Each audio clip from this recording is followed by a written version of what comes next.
What is up? It's a Figure Hunter, and today we're going to talk about a little bit more in depth about the Healthspan application or feature within the Whoop release, as well as the 5.0 or the MG. I want to really dive into why I think the Healthspan feature itself within Whoop is actually a big deal in the landscape of all the products and wellness metrics you could get from other devices out there.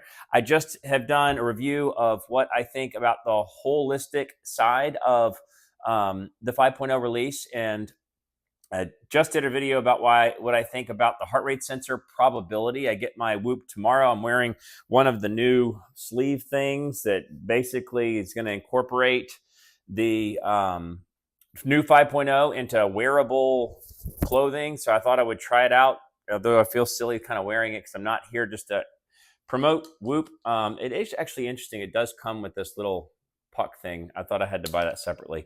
But we're going to talk about a few basic things when it comes to Healthspan, because I've been on the beta test for a multiple of months now, and not many people have that kind of backlog or history to say something about it. So we're going to talk about what is Healthspan. We're going to talk about why is it different. We're going to talk about how is it different. We're going to talk about what are the issues and faults and how can we adjust and prepare for those issues and faults. We're going to talk about who else in the industry of wellness and recovery metrics is doing anything like it. And then we're going to just talk about like the debate going on over the upgrade issues, the design change, all of those types of things that affect how people are feeling about Whoop and my thoughts in response to that. So with that, we're just going to dive into the Healthspan app. Okay, so the Healthspan app is just found in the health section, and it is a culmination of factors across your wellness and training components. Some you can control, some you can control by lifestyle, and some you can directly control.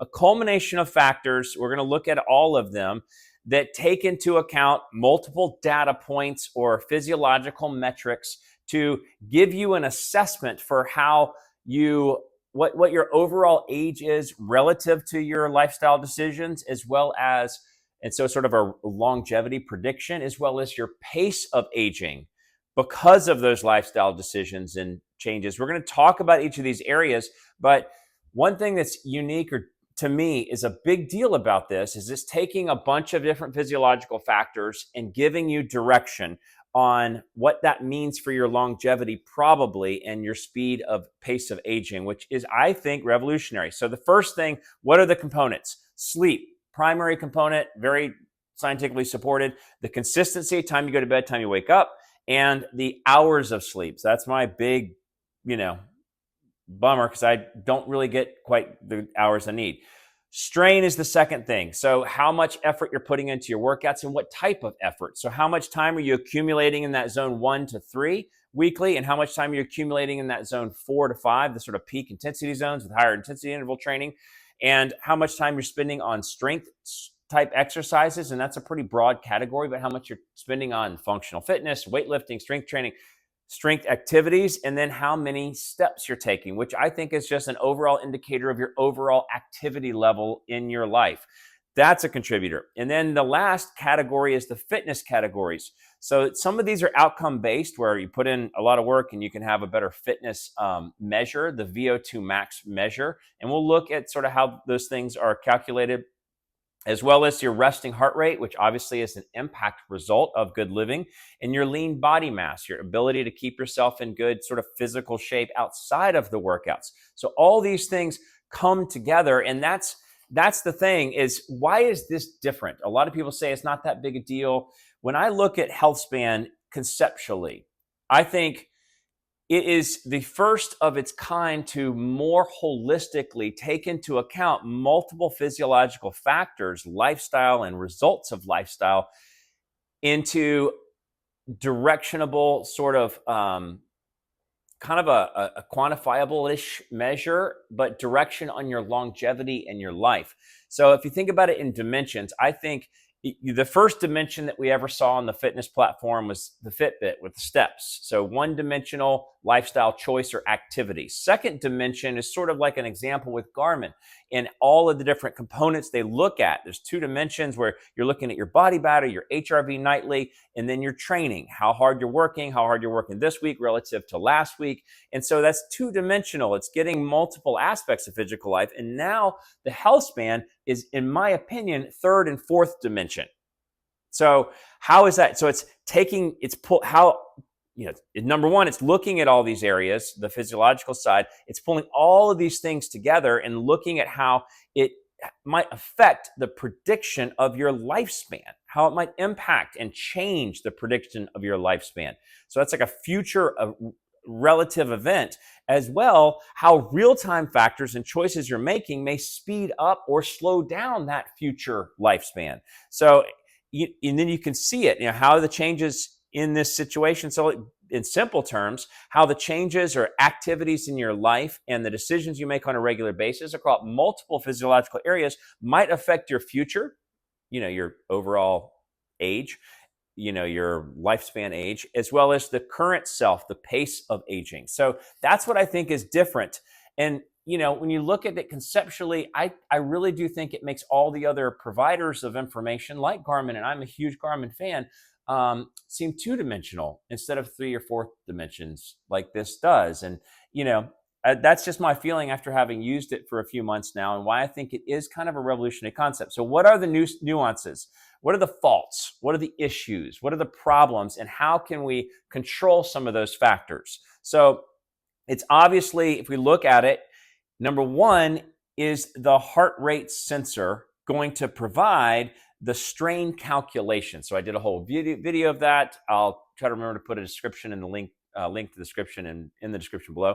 But can it accurately capture that? So how do we control that factor? The answer, simple terms, is that no. At the wrist, for doing high levels of strain, higher intensity, fast changes in heart rate, as well as anything with wrist flex and lifting and functional fitness and high rocks and all the things that are, out there, it can't keep up with that at the wrist. So we have to think of where else can we put it. So the bicep band is a great place.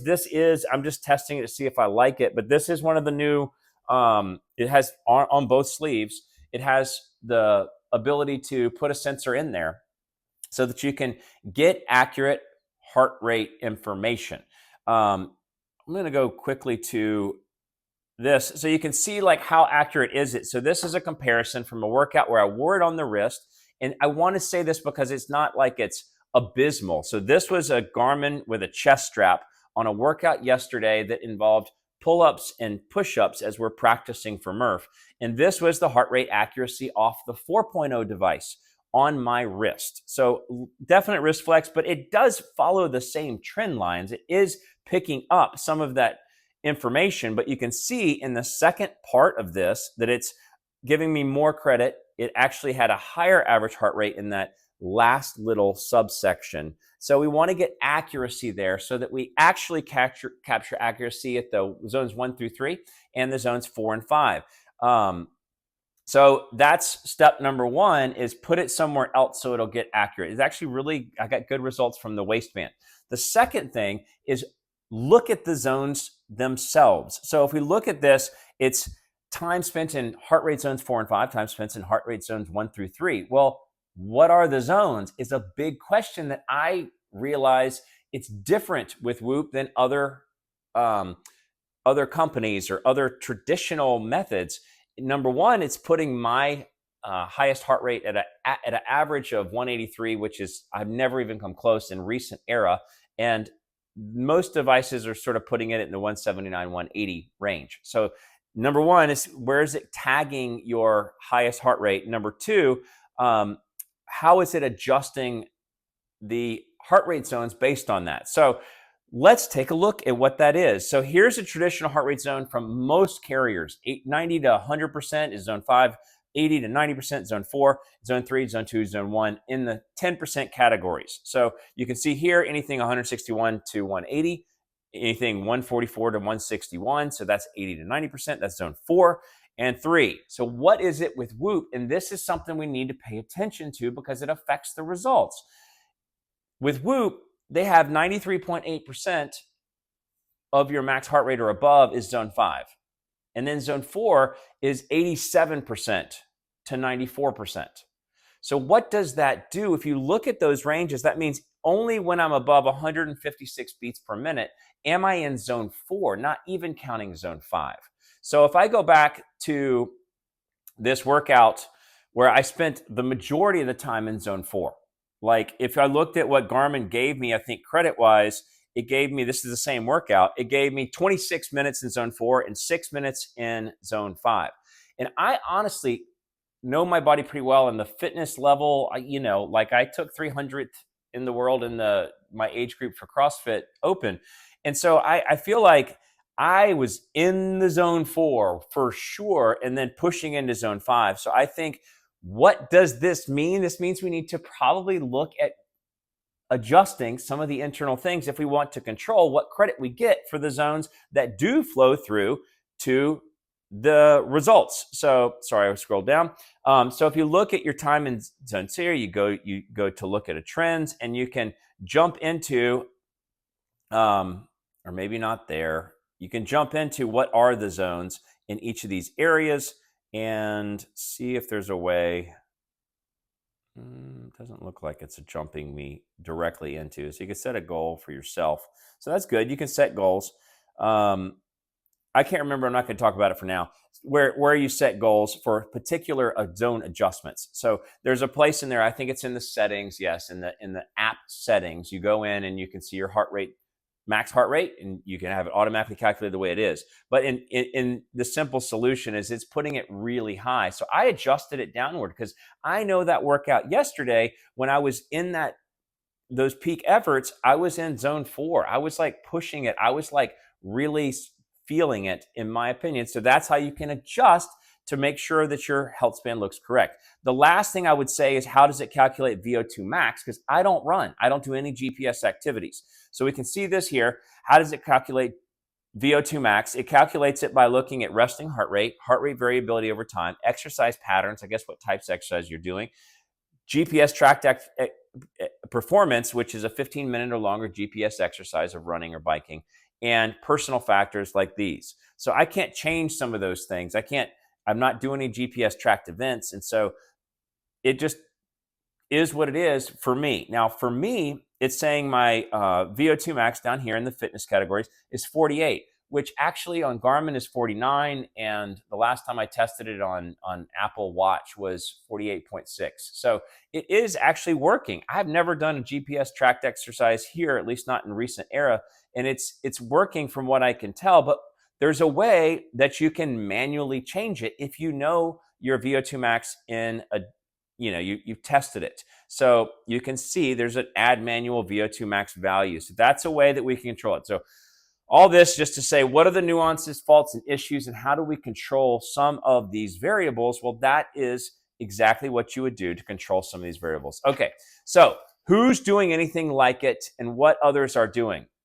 Let me say out of the gate right here, Apple Watch is not going to ever be capable to compete with Whoop and what you get. The Apple Watch only takes heart rate samples every 10 minutes. You're never going to go backwards in time and add an activity. It's just not doing sample rate. And then the heart rate variability, which does play into multiple physiological factors for the analysis itself, it's only taking it every 2 to 3 hours unless you lie to the device and you say you have an AFib issue. Then it only takes a heart rate variability measures every 15 to 20 minutes. So Apple Watch has some glorious apps that look very similar, but there's just not enough data coming from the device to be able to really provide some of these third-party apps with enough data to run the analysis. There are other nuances, but I'm not going to get into that now. Now, what does Garmin do? Now, Garmin, let's just think in sort of conceptually about some of the others that are out there. So Polar and Suunto and Coros, they typically will do your recovery stats and your training stats. So you have your HRV, here's your HRV stat, your sleep, here's your sleep score stat. Some might combine some of those things to be a recovery, more holistic recovery stat, what we just saw in the Suunto run that came out today.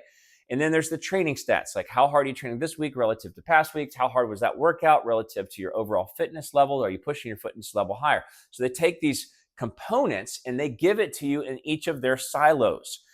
And most all the others don't do anything but that. They give you the silo of information and only recently have some of them added to some of those silos. But with Garmin, you do have a fitness age and it is based on some components. So Garmin is the only one doing some sort of comprehensive comparison to what you would have with Whoop on this, spectrum to the Healthspan. So Garmin has a fitness age. Ironically, it is very similar, but it's based on 4 categories: vigorous minutes time, vigorous days per week, resting heart rate, and body fat. So they are very similar, or they're similar in some of their categories. But to me, it's Garmin's lack of forefront focus to get to that. Like, a lot of us don't know that there's a fitness age down there. You'd have to look at your VO2 max, and from VO2 max, you'd see there's a fitness age. You go, okay, well, I'm going to put that on my at a glance. But it's not combining everything enough, in my opinion, to be a holistic guide for longevity in life, for the benefit of the choices you're making: fitness, exercise, health, eating, all those types of things which affect your lean body mass, and not putting it at the forefront. But they do have it. It's just got less components and it's less at the forefront as what you would see. So the others don't have it, although you can obviously infer that you're making your decisions, you're lowering your body fat, you're taking the information and the piecemeals that Coros or Polar, Sunto, or even Garmin give you and make your own indication. But nobody's actually given it to you in the forefront of, like, let's look at this at the outset. So those are my thoughts around what I think about it. What are the issues? How other people compete? And so, what are my thoughts around the issues that are on the table with the Whoop 5.0 announcement and release? So the biggest thing that I hear is, on the 5.0 release, is they've been done dirty by the lack of a free sensor just coming straight out of the gate to the house. I understand that, because we did have sort of an idea that we just get a constant upgrade. But I understand the opposite side too. Like, if you only have 2 months left, I mean, I just think about it from, like, sort of like a business standpoint. If you had 1 month left and they sent you a sensor and you're like, nah, I don't feel like it, then they would need to, I mean, they wouldn't be able to survive in some ways in doing that. So what would be the plan B, or what is the alternative? To say, okay, we'll send you a sensor, but we need you to be committed for another 12 months. Or let's say in that situation, we need you to be committed for, you got 1 month left, for another 11 months, or after that 1 month has passed, so another 12 months. So they could try to get into this nuance thing where, do you pay up a difference? But that's sort of what they did. So if you just recommit to a future year, then the sensor's free. And so it's not really an upgrade fee, in my opinion, exactly.